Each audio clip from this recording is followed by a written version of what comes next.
Jadi pembagian daging hewan kurban itu dibagi tiga Pak dan Ibu. Sepertiga boleh untuk orang yang berkurban.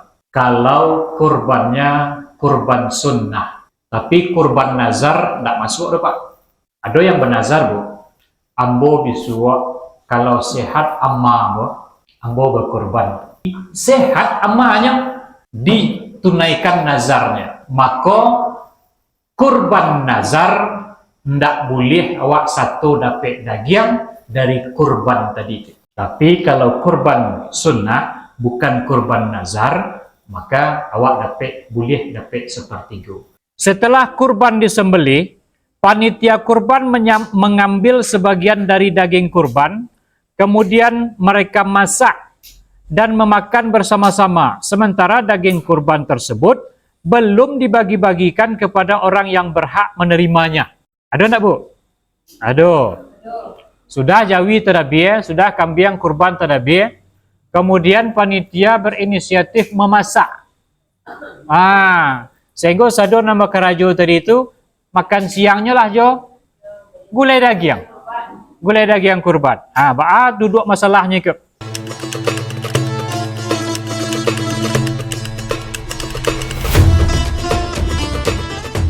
Bismillahirrahmanirrahim. Assalamualaikum warahmatullahi wabarakatuh. Alhamdulillahirabbil alamin. Alladzi anzala sakinata fi qulubil mu'minin liyazdadu imanan ma'a imanihim. Asyhadu an la ilaha illallah wahdahu la syarikalah wa asyhadu anna sayyidana Muhammadan abduhu wa rasuluh la nabiyya ba'dah. Puji dan syukur kepada Allah Subhanahu wa taala.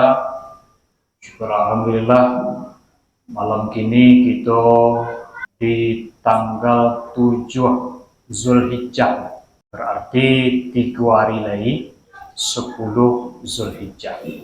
Mudah-mudahan diagih oleh Allah wa umur panjang, badan sehat, rezeki murah. Amin ya rabbal alamin. Salawat dan salam kepada Nabi Muhammad sallallahu alaihi wasallam. Allahumma shalli ala sayyidina Muhammad wa ala ali sayyidina Muhammad. Bapak pengurus yang sama-sama kita hormati, Bapak dan Ibu, jamaah Musholla Nur Hidayah yang dimuliakan oleh Allah Subhanahu wa taala. Pak pengurus minta kaji kita malam ini seputar kurban. Banyak tanya di tengah-tengah masyarakat itu tentang ibadah kurban.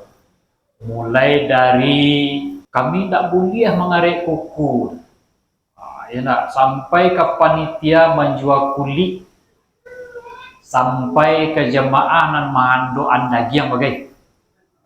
Jadi malam kini sengaja kita carian kitab bukunya 33 tanya jawab seputar kurban, ditulis oleh Ustadz Profesor Dr. Haji Abdul Somad LCMA. Bapak Ibu jemaah yang dimuliakan Allah Subhanahu wa taala. Jadi kita mengulas sebuah buku, mudah-mudahan tasampaian dek kita 33 minimal 30 dari tanya jawab seputar ibadah kurban. Jadi hilang ragu-ragu awak apalagi itu awak yang mungkin satu berkurban untuk tahun ini. Kabarnya di musola awakku ada 5 ya Bu ya. 5 grup peserta ibadah kurban. Berarti 5 itu jawinya 5 kali 7 35 orang kurangnya. Yang pertama, apa itu kurban dan bila disyariatkan, bila dikarajuan. Dalam bahasa Arab Bapak Ibu, kurban itu disebut dengan udhiyah. Jadi adha itu kurban atau sembelihan. Itu nan kurban. Maknanya menurut bahasa adalah hewan yang dikurbankan. Hewan nan didabi, tapi tidak satu hewan. Awak telur, awak ayam dan awak kurban. Ayam tidak masuk terus. Itu kita jawab tanyanya. Apa saja hewan yang boleh dikorbankan. Sedangkan menurut ahli fikih, hewan yang disembelih untuk mendekatkan diri kepada Allah. Jadi kurban itu asal katanya Bapak Ibu adalah qaraba yaqribu kurbanan. Artinya dakek. Dakek kasih semakin acok awak berkorban, semakin dekat awak dengan Allah Subhanahu wa taala. Bila diselenggarakan mulai selesai solat Idul Adha tanggal 10 Zulhijjah. Bila terakhirnya sampai habis hari Tasyrik tanggal 11, 2 dan 3 Zulhijjah. Yang kedua, ada nama tanya, bila ibadah kurban ko dimulai? Bahas sejarah singkatnya. Dulu kiranya sejak zaman Nabi Adam itu sudah disyariatkan ibadah kurban. Antara anak Nabi Adam ada Habil namanya, Bu. Ada Qabil. Lahir secara berpasang-pasangan. Jadi anak keturunan Nabi Adam tu tidak boleh menikah dengan pasangan sama lahir. Jadi lahir kembar tadi, padusi lelaki. Lahir berikutnya kembar balik. Jadi disilang, Bu. Yang lahir kini menikah dengan padusi yang lahir biswa, tahun biswa. Apa itu? Habil itu pasangan lahirnya dari segi rupa agak kurang rancaknya. Sedangkan Qabil pasangan lahirnya rancak, Bu. Sehingga dia nak amah dinikahkan dengan kamba si Habil. Maka Nabi Adam memerintahkan atas perintah Allah untuk berkurban. Kurban sianan kan diterima. Si Habil, Bapak Ibu, itu nyo kerajonya beternak kambing, domba. Sedangkan Qabil usahanya petani, Bu. Jadi anak keturunan Nabi Adam tu memang sejak dululah bagi-bagi kerajo di atas dunia sampai gini. Dan batarana ado, dan bapara ado. Habil ketika perintah oleh ayahnya, karena Allah yang menyuruh supaya berkorban, nyo pilihan domba nan rancak, nan badago, nan cukui umur, nan mangkilek, nan dagingnya paling banyak. Kemudian diserahkan. Kurban Habil diterima oleh Allah Subhanahu wa taala. Ketika Habil berkurban, kurban Habil diterima oleh Allah, diangkat ke surga. Sedangkan kurban Qabil itu hasil panen, Bu, dari tani, dari paraknya. Kiranya nyo pilihan nan lah tersisih-sisih, nyo pilih na rancak-rancaknya, ibarat lado dia, Pak. Nan merah-merah rancak, nan harago 50.000 sekilo, itu tuanya tu. Nan sisih-sisihnya, nan separuh masak, separuh matah, separuh busuk, separuh rancak, itu yang nyo korban. Ibadah korban dari si Qabil ditolak oleh Allah Subhanahu wa taala. Memang sejak zaman Nabi Adam, syariat untuk menyembelih, untuk berkorban itu ada pada hewan ternak.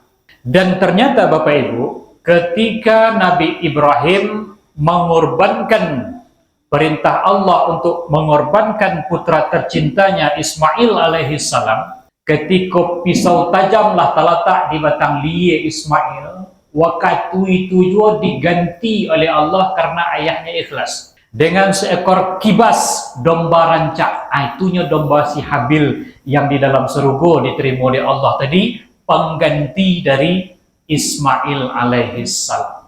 Jadi ikhlas karena Allah diganti oleh Allah Subhanahu wa taala dari yang wak korbankan itu.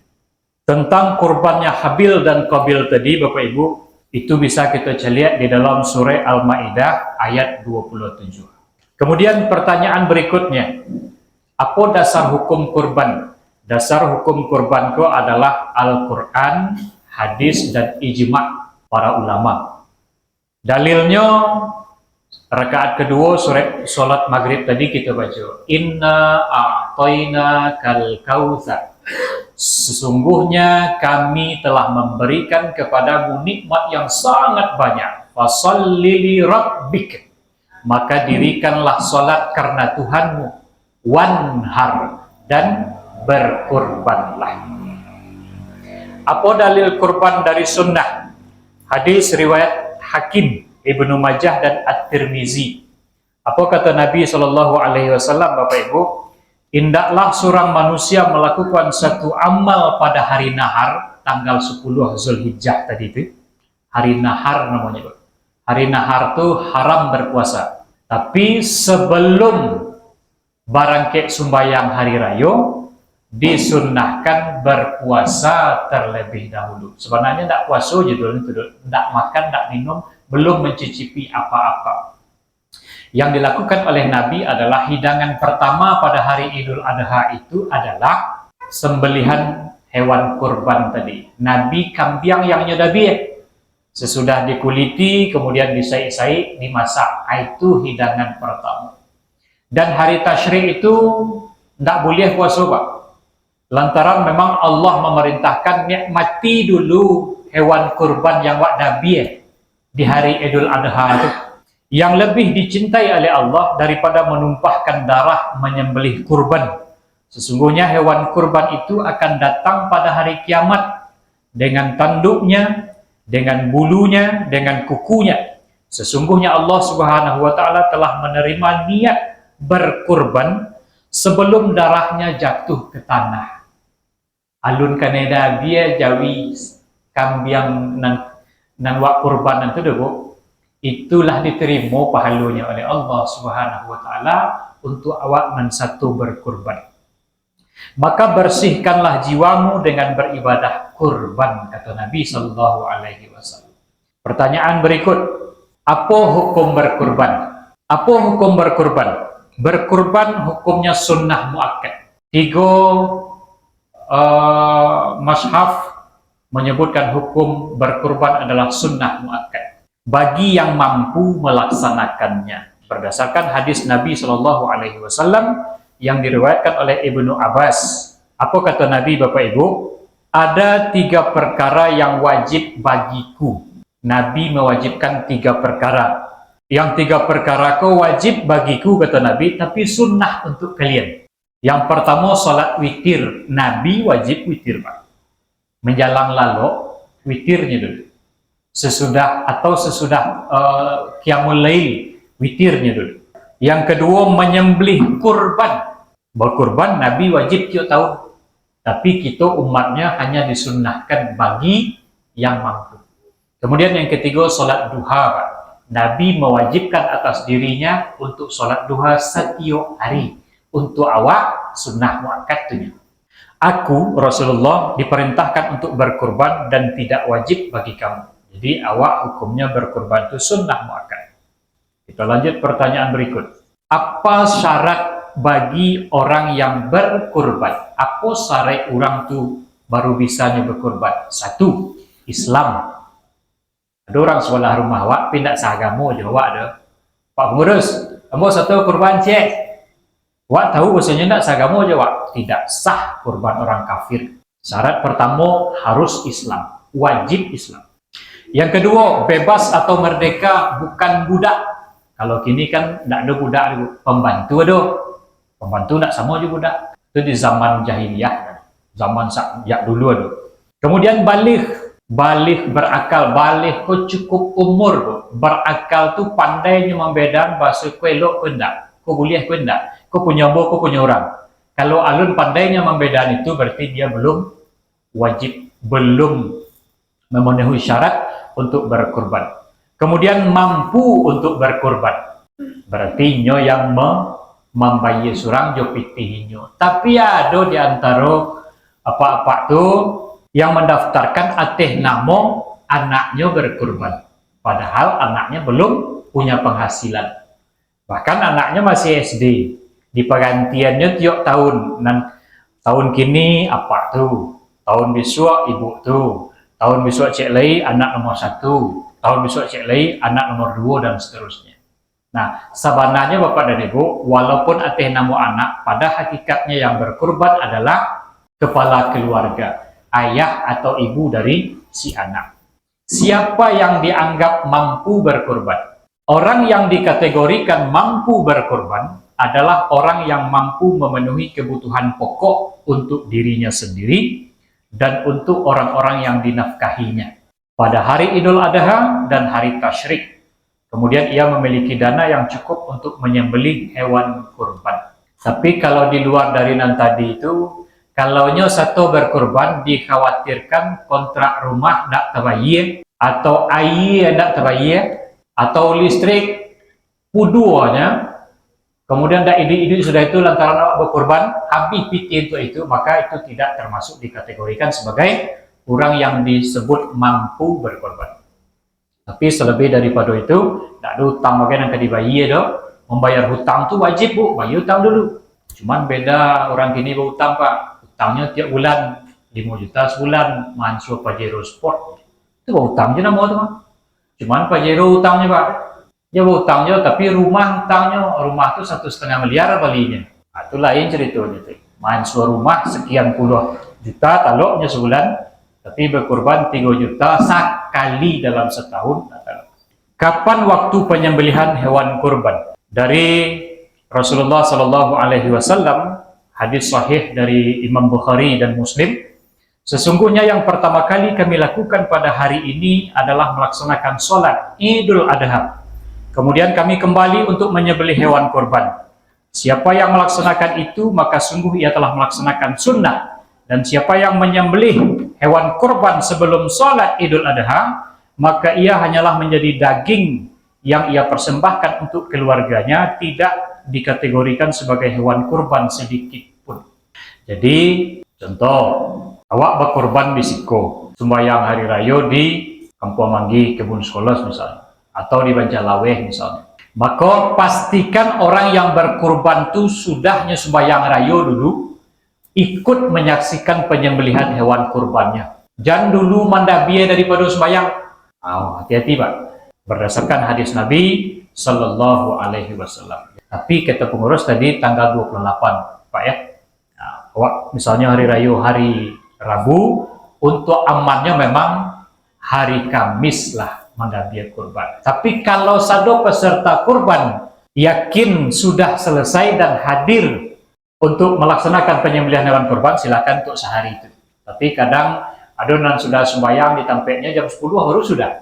Lantaran khatibnya panjangnya ceramah khutbahnya kan. Jadi waktu mandabia Jawi itu Pak dan Ibu, boleh tanggal 10 Zulhijjah, boleh tanggal 11, boleh tanggal 2 balik, boleh tanggal 3 balik. Sampai hari berturut-turut. Melaki matuari tabanang tanggal 3 balik Zulhijjah. Itu terakhir.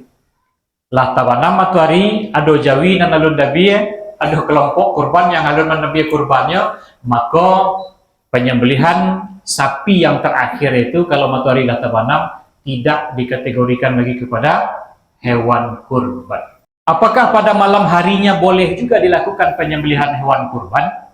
Kata Nabi Shallallahu Alaihi Wasallam, Rasulullah Shallallahu Alaihi Wasallam melarang menyembelih hewan kurban pada malam hari. Waktu yang afdol menyembelih kurban itu adalah siang hari.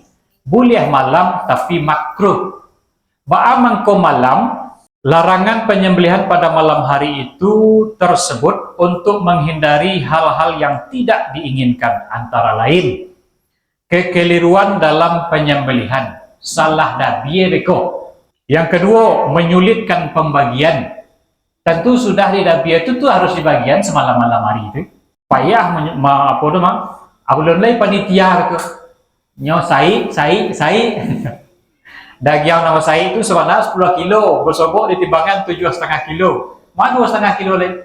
Hari malam hilang. Sulit untuk menyaksikan penyembelihan untuk peserta kurban, nyo merese badan Jawinya bagai lampu padam misalnya, model malam petang kan? Itulah menyipak Jawi tu begitu. Anda nampak Jawi waktu ke di korban. Nah, maka makruh malam. Nabi melarang. Maka tinggalkan. Rancak siang. Kemudian yang ke-11, hewan jenis apa saja yang boleh dijadikan sebagai hewan kurban? Boleh ayam tadi, boleh itik bagai, boleh hansu bagai, boleh burung untu bagai, boleh ayam kalkun bagai, kan kadang tu sedang kambing, boleh ya? So kita baca. Para ulama telah sepakat hewan yang boleh disembelih sebagai hewan kurban hanyalah hewan an'am atau binatang ternak seperti untu. Orang Kampung Manggih le nama untu. Tidak ya. Jawi, lembu, Jawi bahasa atau kabau, sapi atau kerbau. Kemudian kambiang, biri-biri atau domba. Nah, itu nyok. Jadi ayam tak masuk ada. Banyak nah ayam ibu di rumah. Misalnya si kuah kambiang tu dagingnya 10 kilo. Si kuah ayam tu dagingnya 2 kilo. Ibu korbanan 10 ekor ayam. Kan sama aja si kuah kambiang, Ustaz. Tak masuk. Walaupun banyak ayam juiti atau anso atau burung untu maka tidak masuk kategori yang seperti itu.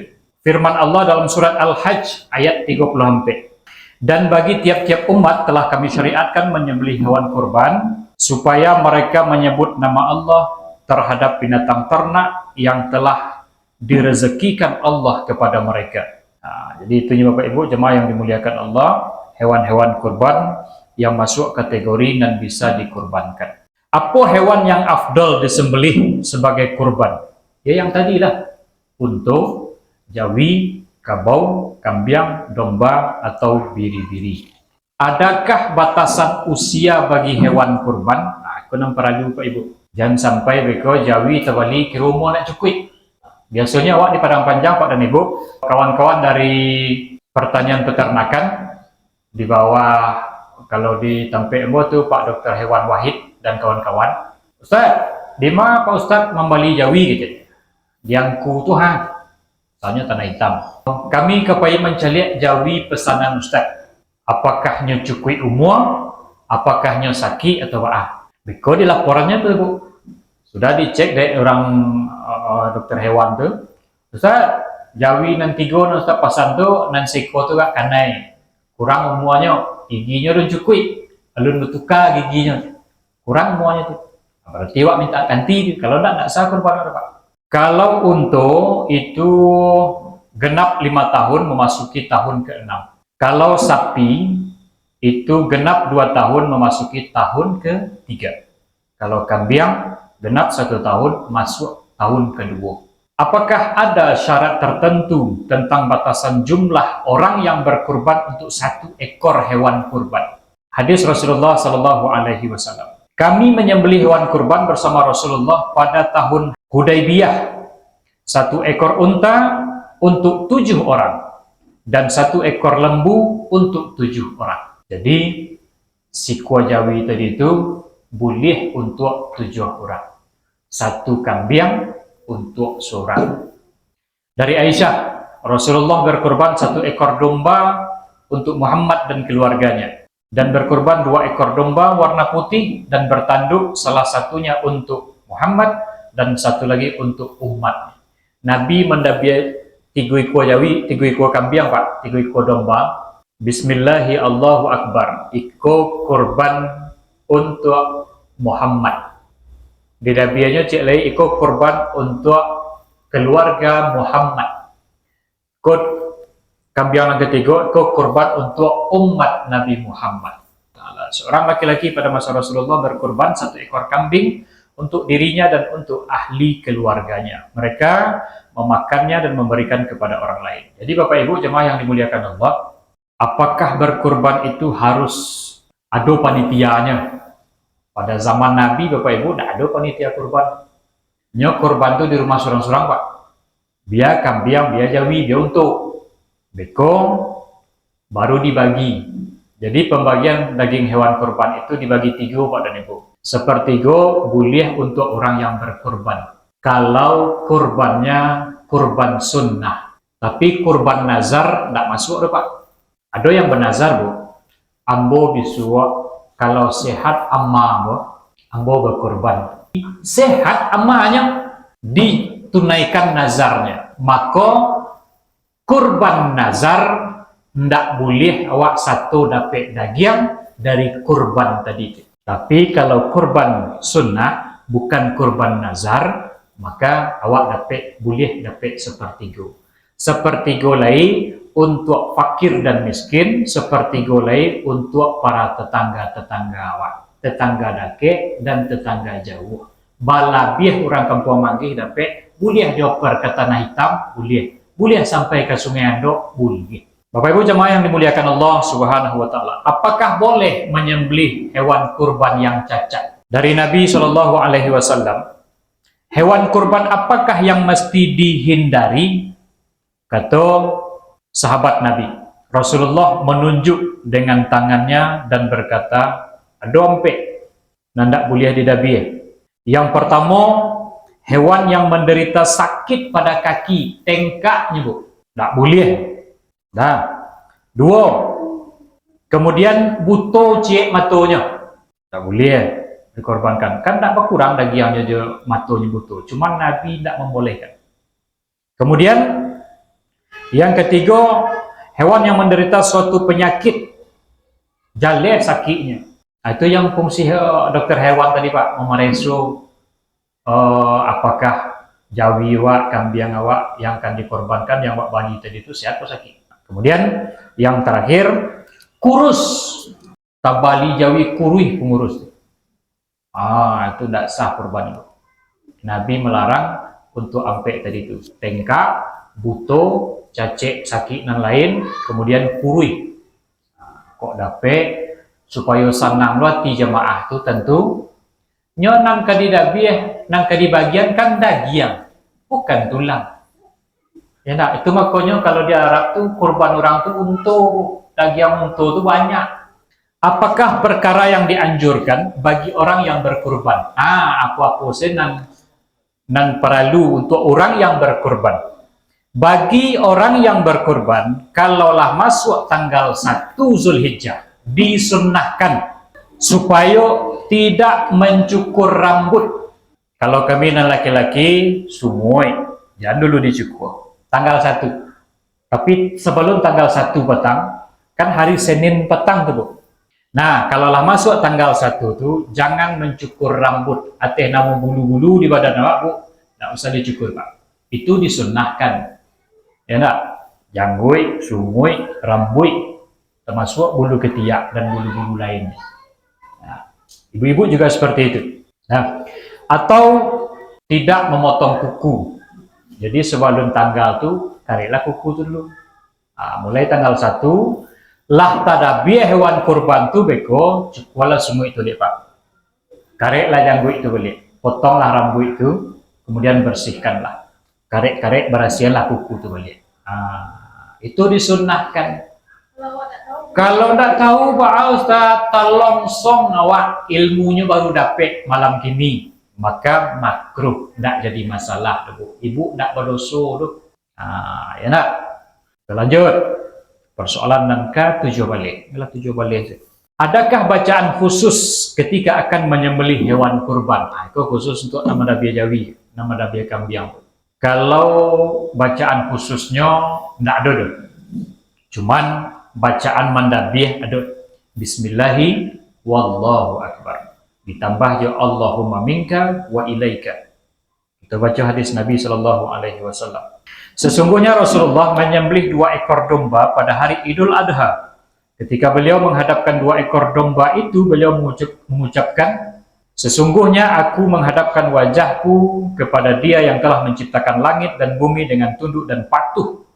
Tidaklah aku tergolong orang yang musyrik. Katakanlah sesungguhnya salatku, ibadahku, sembelihanku, hidupku, matiku hanyalah untuk Allah semesta alam, Tuhan semesta alam. Tiada sekutu baginya. Dengan itulah aku diperintahkan dan aku adalah seorang muslim yang pertama. Dengan nama Allah, Allah Maha Besar. Bismillahi Allahu Akbar. Ya Allah, darimu dan untukmu, dari Muhammad dan untuk umat Nabi Muhammad. Bismillahi wallahu akbar. Allahumma minka walaka an Muhammadan wa ummatihi. Kalau dijawab pada ibu, sabalun jawi di Nabi ya. Kelompok berikutnya sapi atau jawi nomor 3. Untuk peserta jawi nomor 3 untuk bisa menyaksikan penyembelihan hewan kurbannya. Ya enggak? 1 atas nama Ibu Siano, 2 atas nama Pak Siano, 3 atas nama Pak. Itu sebenarnya sudah sampai yang disampaikan oleh Nabi Shallallahu Alaihi Wasallam tadi. Jadi meyakinkan bahasa itu awak satu menyaksikan penyembelihan hewan kurban awak. Diwakilkan pun boleh. Indak pun tercaliat dewa, awak berkurban membayar ke pengurus lah sampai. Nah, tidak pun satu ibu menyaksikan jawi dan didabi tadi itu, padahal awak satu anak tidak sempat, atau orang sebelah rumah untuk mewakilkan pun mungkin tidak dulu kartunya sedang keluar daerah, jadi tidak ada saran saja ke pengurus, tetap sah. Nah, Ibu jemaah yang dimuliakan Allah Subhanahu wa Ta'ala. Apakah orang yang berkurban harus menyembelih hewan kurbannya sendiri? Disunnahkan agar yang menyembelih hewan kurban tersebut adalah yang berkurban. Itu disunnahkan tuh Pak. Contoh ambo berkurban Pak. Pak pengurus, itu kan ambo satu jadi peserta untuk jawi dan cie itu. Untuk jawi dan cie itu biarlah ambo nama Nabi. Sarancaknya bentuk itu. Ya nak, tapi tidak sampai di situ. Berdasarkan sunnah Rasulullah SAW, karena beliau menyembelih sendiri hewan kurbannya, namun boleh juga mewakilkan kepada orang lain. Kan tak satu awak yang mencari meresik kulit jawi menggari istilah rasa ke rabah lo adanya. Atau ada jamaah tu Pak dan Ibu pas jawi lupa pengurus melampuan daun ke liye jawi, berserak-serak darahnya, rabahnya Bu. Tidak bisa mencari darah kiranya, kan ada orang mabuk darah Bu. Ya, maka jadi coba mendabi jawi. Awak dan diselamatkan orang mereka. Namun boleh diwakilkan kepada orang lain karena dari penyembelihan 100 ekor hewan kurban, sebagiannya diwakilkan Rasulullah kepada Ali bin Abu Thalib. Bagi perempuan dianjurkan untuk mewakilkan kepada orang lain. Boleh produksi ibu-ibu nak. Nah, disunnahkan, dianjurkan, diutamakan memang yang menyembelih itu adalah laki-laki. 19. Bagi seorang yang menyembelih hewan kurban orang lain, apakah ia mesti menyebutkan namanya? Nah, itu tadi Pak ya. Bahkan imbauan, yuk, dianjurkan, boleh. Berikut, apakah orang yang berkurban boleh memakan hewan kurbannya? Jika kurbannya adalah kurban wajib, itu yang kurban nazar tadi Bu. Ambo bisu kalau tabali di ambo rumah cie, ambo bernazar berkurban sesudah itu. Berarti itu kurban wajib tuh Pak, wajib ditunaikan dan tidak boleh mengambil daging yang sesai pun dari kurban waktu. Sadonya harus dibagian. Terserah dek panitia kurban. Nah, demikian juga dengan orang yang wajib menafkahinya, termasuk keluarga yang satu tinggal jawab Bu, sebab awak menafkahi orang. Jadi awak serumah itu tidak boleh satu mencicipi daging kurban tadi. Kecuali orang musajik sebelah, dek musajik badakek-dakek, satu awak dapat kupon kurban diantar dek orang tu daging kurban ke rumah, itu bukan kurban awak. Boleh itu Pak. Jika kurbannya adalah kurban sunnah, maka orang yang berkurban itu dianjurkan untuk memakan sebagian dari dagingnya. Tenang sepertiga tadi Pak, bagi tiga. Sepertiga untuk 6 berkurban, sepertiga dibagikan kepada fakir miskin, sepertiga lagi untuk tetangga dekat dan tetangga jauh. Apakah orang yang belum akikah boleh berkurban? Mana dulu Ustaz? Awak alun kikah lagi. Kau oranglah kau berkurban. Kita lanjut atau lanjut dulu ya Pak. Apakah orang yang belum akikah boleh berkurban? Orang yang belum akikah boleh melaksanakan kurban dengan beberapa alasan. 1. Karena hukum akikah dan hukum kurban sama-sama sunnah muakkad. 2. Karena akikah itu kewajiban orang tua dari anak. Contoh ambo, sampai kini misalnya, ambo alin kikah le, tapi orang ke kurban Pak. Ambo kikah dulu atau kurban dulu? Yang wajib mengakikahkan ambo adalah orang tua Bu. Tapi sampai kadang misalnya kondisi ekonomi tidak memungkinkan, belum diakikahkan. Maka bolehkah berkurban? Boleh. Silakan berkurban. Ini hadis dari Rasulullah SAW yang diriwayatkan oleh Imam Ahmad. Setiap anak tergadai dengan akikahnya. Akikah itu disembelihkan untuknya pada hari ke-7 kelahirannya, rambutnya dicukur dan diberi nama. Nah, itu bab akikah, panjang lu ceritanya Bu. Jadi akikah itu pada Ibu, ada misalnya ingin berakikah yuk. Sekilas ya Pak ya. Akikah itu disunahkan hari ke-7. Hari kampek balik atau hari ke-21. Kalau lah lewat dari itu, ndak usah dihitung hari lagi. Lah setahun umur anak baru ada rezeki, awak ingin mengakikahkan anak, bolehkah? Boleh. Silakan diakikahkan. Di situ baru ada rezeki, Wak. Apakah boleh membagikan daging kurban ke negeri orang lain? Boleh. Kalau anak itu menentang dirinya sendiri, Pak. Boleh, Bu. Boleh. Contoh, kalau di kampung-kampung Pak dan Ibu, orang akikah tuh, anak akikah tuh diayun sekali, Bu. Ya enggak? Ayun dimarhabankan. Tapi kalau lah kadang kok cukup akikah saja, enggak usah minta diayunan. Ya, Pak. Kok tiba orang rami-rami celiak dalam buayan siap kira apa aku sungguh kan. Kalau anak umur setahun 2 tahun masih mending lah. Betul ayunan. Kalau talinya bisa diakai, Pak. Tali nilon pengabek Jawi itu kan bisa tali apa? Boleh hukumnya membagikan daging kurban ke negari orang lain di tempat yang berkurban maupun di tempat lain, boleh. Menurut mazhab Hanafi makruh hukumnya mengalihkan daging ke negeri yang lain. Kalau menurut mazhab Maliki tidak boleh. Jadi berbeda pendapat para ulama, Pak dan Ibu. Menurut mazhab Hambali dan mazhab Syafi'i boleh hukumnya mengalihkan pembagian daging kurban ke tempat yang lain. Contohlah balabia dewa, Bu. Lai kata lo isi kulkas, separuh kulkas itu daging kurban saya. Dek saking banyak Jawi, misalnya di tabi, awak misalnya ada 100 kakaknya. Misalnya Jawi dan di Jabi itu mungkin ada 25 ekor. Itu 8 wah kulkas wak dinya tu. Lai kata lo tiap hari awak boleh sepertigonya kan. Nah, maka sisanya tadi itu kira-kira kampung negari lain yang kurang makan daging, jarang makan daging. Bolehkah dalam bentuk lain? Boleh, Bu. 2 tahun ke petang, waktu galodo di Sangka itu, Bu. Ambo di tempat kurban, itu sebagian dari daging kurban itu kami jadikan paket siap saji.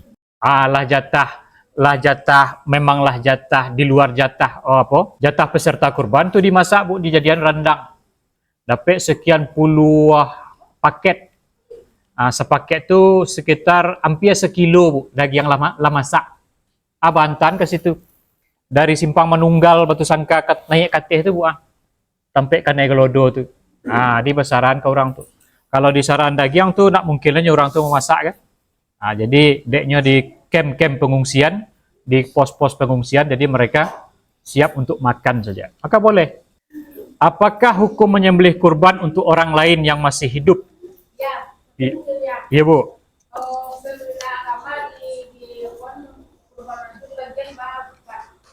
Iya, Bu. Dia sampai ke situ cerita, Bu. Ya enggak? Bolehkah memberikan daging kurban ke orang nandak sagamo Jawa? Ya enggak? Makruh hukumnya mahagia sembelihan, hasil sembelihan daging kurban ke orang nandak sagamo Jawa. Ba'alo hukumnya mendabih hewan kurban tapi pesertanya ndak ada lah di atas dunia ke. Kan ada tuh peserta kurban tuh almarhum, almarhumah. Terdapat beberapa pendapat ulama di situ, Pak dan Ibu. Yang pertama mazhab Syafi'i.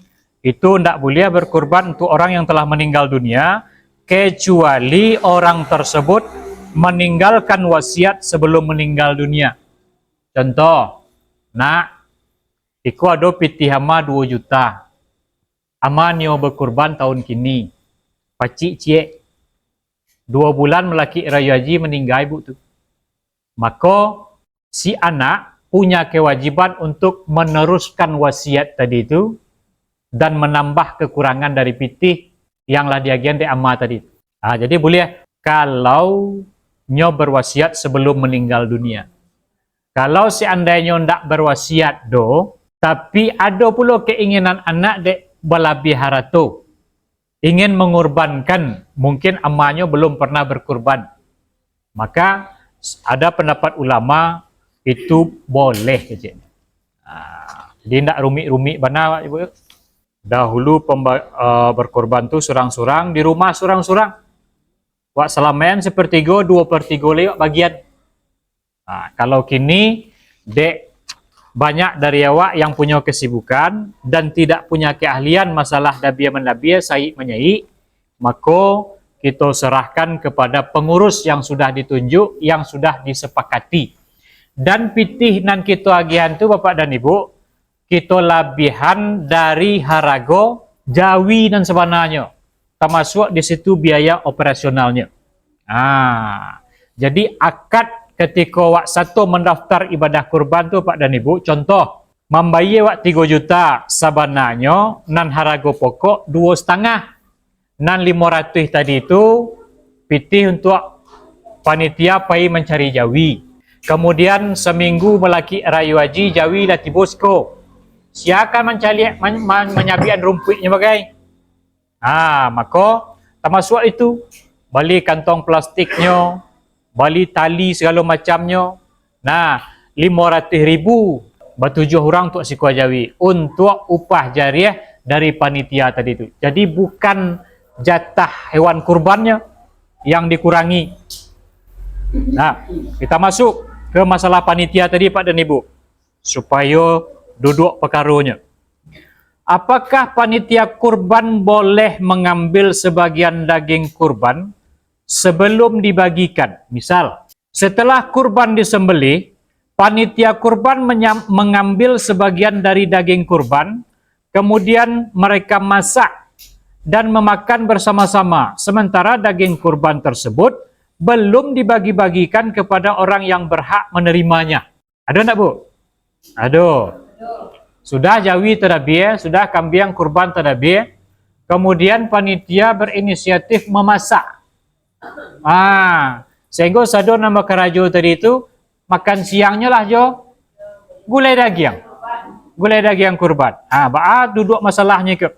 Sebagaimana sudah dijelaskan, panitia Bapak Ibu, panitia kurban indah ada haknya di dalam daging kurban tadi itu. Jika daging kurban tersebut belum dibagi-bagikan, maka panitia kurban tidak berhak mengambil sebagian dari daging itu. Karena status kepemilikan daging tersebut belum jelas, belum ditentukan. Kalau panitia tetap mengambilnya, berarti mereka telah mengambil daging yang belum jelas siapa pemiliknya. Itu ba'a ceritanya Ustaz. Nan biasa, yo mau dari tujuh kami kerajuan. Kau solusinya, Bu. Satu, daging tu jaleh bagi-baginya dulu. Nan kedua, kalau di antara panitia kurban tadi ada nan jadi peserta kurban, kemudian nyo mengikhlaskan jatahnya untuk dimasak, silahkan dimasak. Contoh, nyo bertujuh tadi. Di antara nan tujuh tu ada peserta panitianya Ciko Jawi misalnya bertujuh. Di antara nan tujuh tu ada peserta surang. Untuk nang dimasak jatah hambo sajalah kecil. Berarti boleh ya. Atau nang ketiga, seandainya ndak ada di antara panitia yang berkurban, tapi ada di antara mereka yang berhak mendapat daging kurban, maka bagian atau jatah itulah yang boleh dimasak.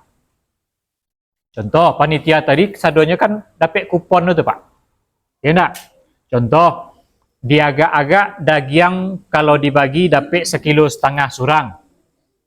1,5 kilo surang untuk kupon peserta, kupon panitia tadi. Maka ambil jatah daging ambo 1,5 kilo.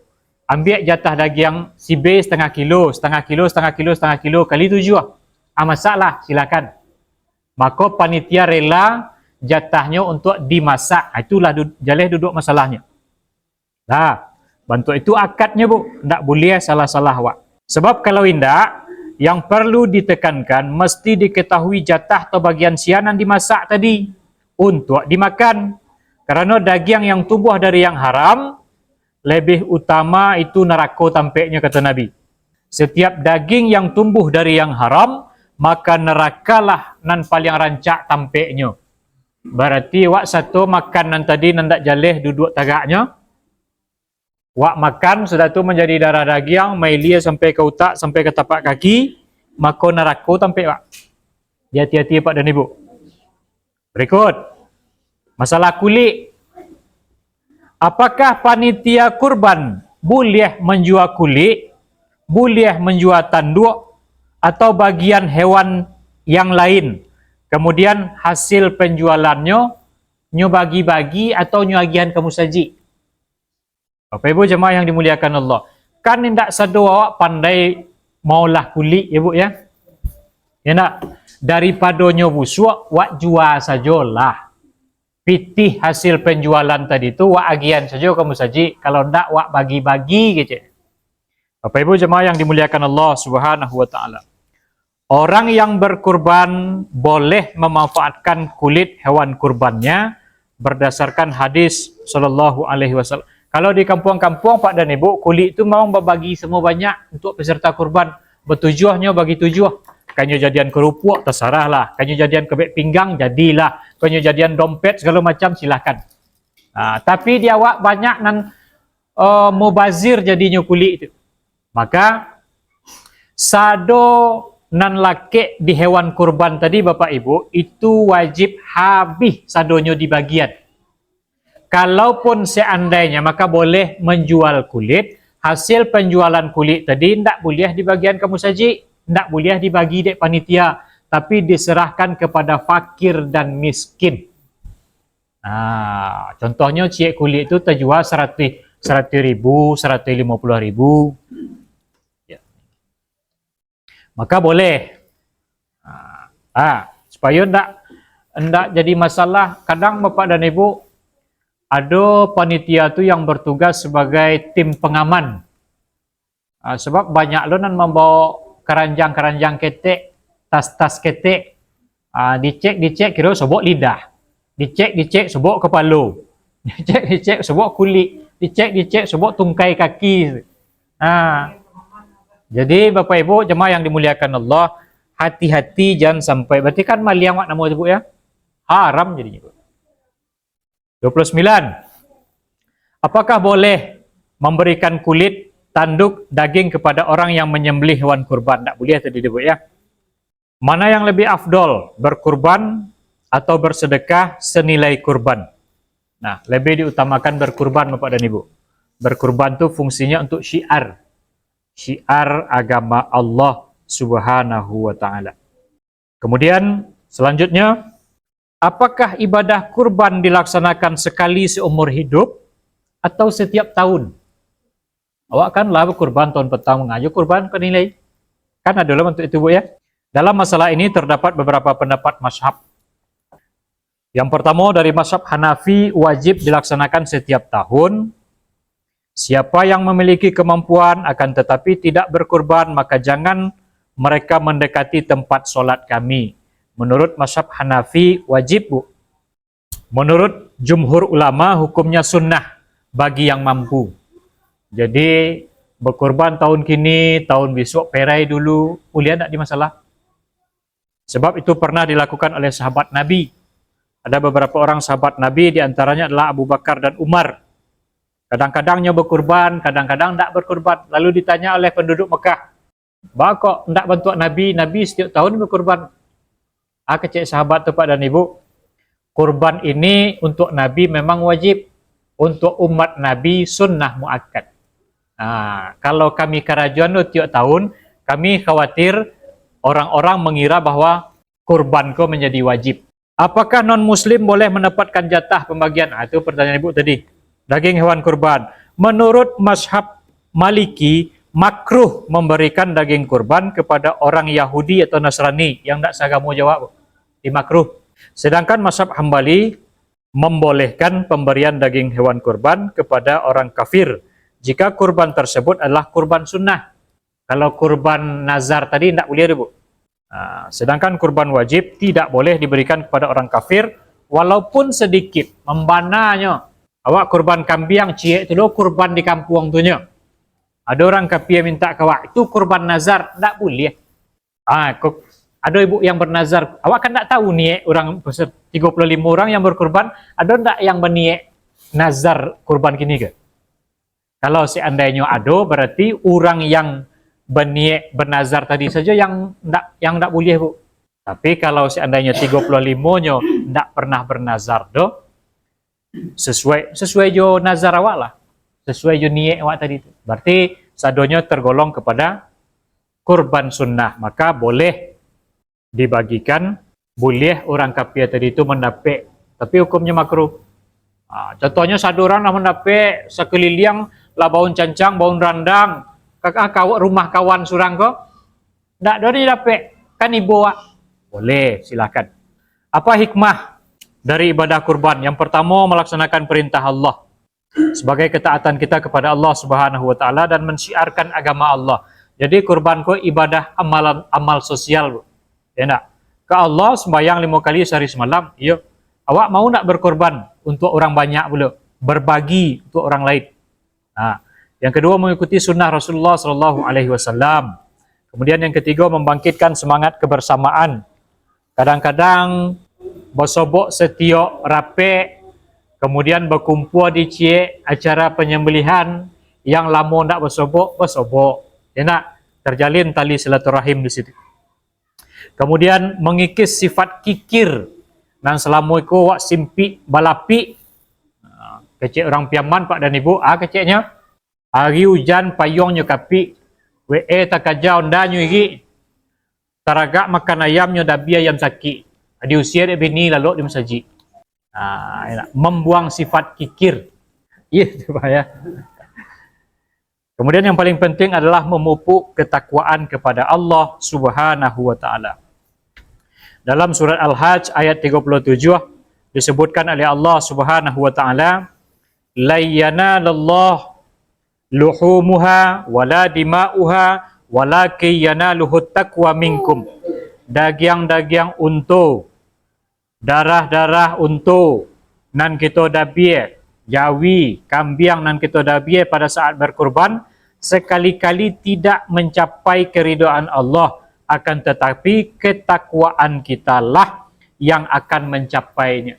Jadi wak luruhan niat awak bagi awak yang satu berkurban. Ya Allah, niat ambo selama iko supaya ambo disanjung orang. Ya Allah, malam kini ambo luruhan niat ambo berkurban karena perintah Engkau ya Allah. Ambo berkurban untuk mendekatkan diri kepada Engkau ya Allah. Ampuni dosa ambo ya Allah, terima ibadah kurban ambo ya Allah. Mudah-mudahan jadi kenderaan untuk awak sampai ke surga besok. Ya nak?